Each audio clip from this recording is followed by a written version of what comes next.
عالمی سطح پر اس ادارے کے فروغ میں پچھلے 10 سالوں میں جو کردار ادا کیا، اس میں ایک نمایاں نام غامدی صاحب کے اپنے صاحبزادے جناب جواد غامدی صاحب کا بھی ہے، جو شب و روز پچھلے 10-12 سال سے اپنی زندگی کیریئر کو چھوڑ کے اسی کے فروغ میں لگے ہیں۔ اور یہ جو کچھ آپ کو آج جدید ذرائع سے ویڈیوز پہنچتی ہیں، بلکہ میزان کی بھی ابتدائی ریکارڈنگ، بلکہ غامدی صاحب ہمارا بھی آپ سے جو تعارف ہوا تھا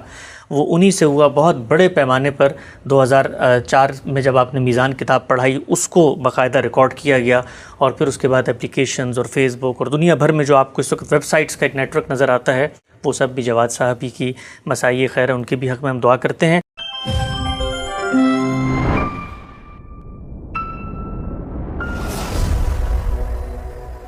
ابھی آپ نے ذکر کیا اپنے ادارے کی تاریخ کے حوالے سے،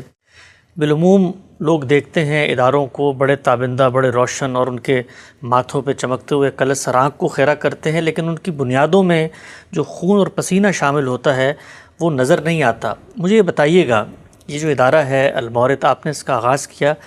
آپ نے ایک تاریخ بھی لکھی ہے اپنی کتاب مقامات میں، لیکن آپ کو پتہ ہے پڑھنے کا کم رجحان ہے، مختصر سا مجھے بتائیے گا، یعنی یہ کتنا لمبا عرصہ لگا ہے ایک اس جگہ تک پہنچنے میں کہ اب باقاعدہ ایک عمارت بنی ہے، وہاں کچھ 8-10 لوگ بیٹھتے ہیں، کام کرتے ہیں، کتابیں چھپ رہی ہیں، کوئی 8-10 علماء کی ٹیم بھی ہے، یعنی اس گول کو اچیو کرنے میں بھی کتنا وقت لگا، کتنی محنت لگی؟ اور یہ بھی ذرا مجھے بتائیے گا کہ اب پاکستان میں رہتے ہوئے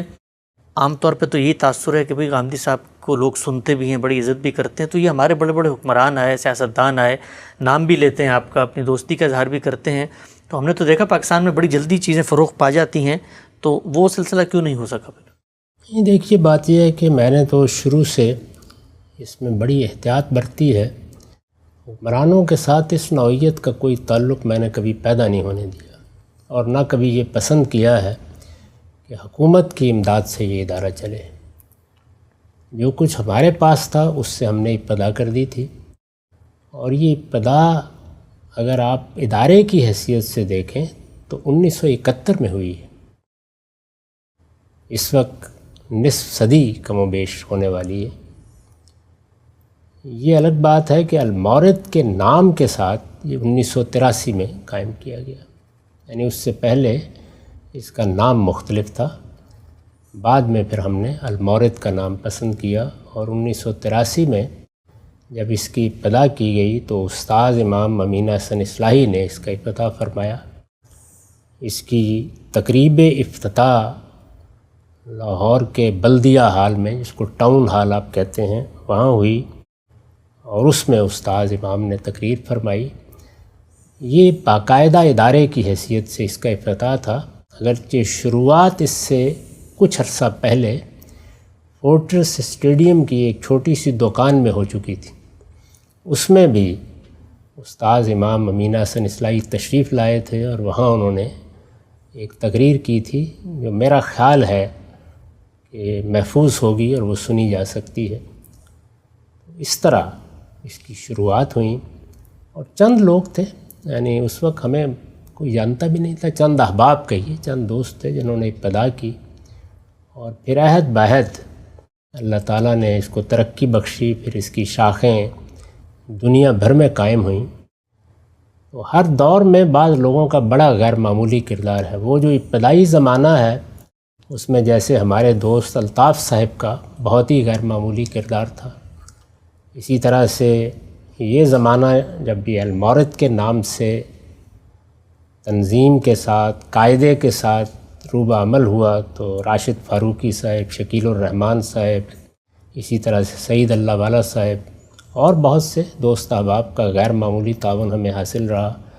اس موقع پر سعید اللہ نواز صاحب بھی یاد آتے ہیں، وہ بھی اس کے اولین سربراہ تھے، انتظامی اس کا جو حصہ ہے۔ ہمیشہ یہی رہا کہ وہ لوگ جو ادارے کا نظم چلاتے ہیں ان کا معاملہ الگ رہا،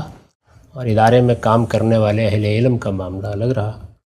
اور یہ آپ جانتے ہیں کہ اس کو عالمی سطح تک پہنچانے اور اس کے مختلف مراکز قائم کرنے، جیسے کہ اب ہندوستان میں ہے، آسٹریلیا میں ہے، UK میں ہے، جرمنی میں ہے، خود یہاں امریکہ میں ہے، اس میں ہمارے عزیز دوست عامر عبداللہ صاحب کا، ڈاکٹر عامر عبداللہ صاحب کا بہت غیر معمولی کردار ہے۔ یہ ادارہ کبھی ان کی خدمات کو فراموش نہیں کر سکتا۔ اس طرح مختلف مراحل میں بہت لوگوں نے اس میں خدمات انجام دی ہیں۔ یہ موقع نہیں ہے کہ ان سب کا ذکر کیا جائے. میں تو بارہا توجہ دلاتا ہوں کہ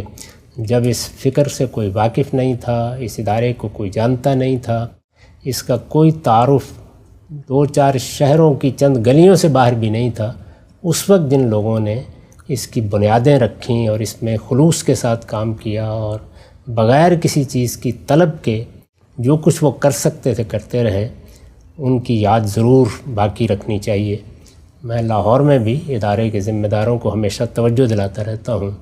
کہ ان لوگوں کے نام اس ادارے میں لکھیے تاکہ لوگوں کو معلوم ہو کہ یہ وہ لوگ ہیں جنہوں نے اس کی بنیادیں رکھی تھیں. اور ایک لحاظ سے اگر آپ غور کریں تو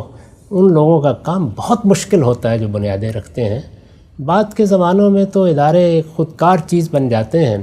عمومی تعارف کی بنیاد پر وہ چلتے رہتے ہیں. غام صاحب یہ آپ نے ذکر کیا ہے کہ ابتدائی چیزوں کا، اور اس طرح غام صاحب نے فرمایا کہ عالمی سطح پر اس ادارے کے فروغ میں پچھلے 10 سالوں میں جو کردار ادا کیا، اس میں ایک نمایاں نام غامدی صاحب کے اپنے صاحبزادے جناب جواد غامدی صاحب کا بھی ہے، جو شب و روز پچھلے 10-12 سال سے اپنی زندگی کیریئر کو چھوڑ کے اسی کے فروغ میں لگے ہیں. اور یہ جو کچھ آپ کو آج جدید ذرائع سے ویڈیوز پہنچتی ہیں، بلکہ میزان کی بھی ابتدائی ریکارڈنگ، بلکہ غام صاحب ہمارا بھی آپ سے جو تعارف ہوا تھا وہ انہی سے ہوا. بہت بڑے پیمانے پر 2004 میں جب آپ نے میزان کتاب پڑھائی، اس کو باقاعدہ ریکارڈ کیا گیا، اور پھر اس کے بعد اپلیکیشنز اور فیس بک اور دنیا بھر میں جو آپ کو اس وقت ویب سائٹس کا ایک نیٹ ورک نظر آتا ہے، وہ سب بھی جواد صاحب ہی کی مسائی خیر ہے. ان کے بھی حق میں ہم دعا کرتے ہیں.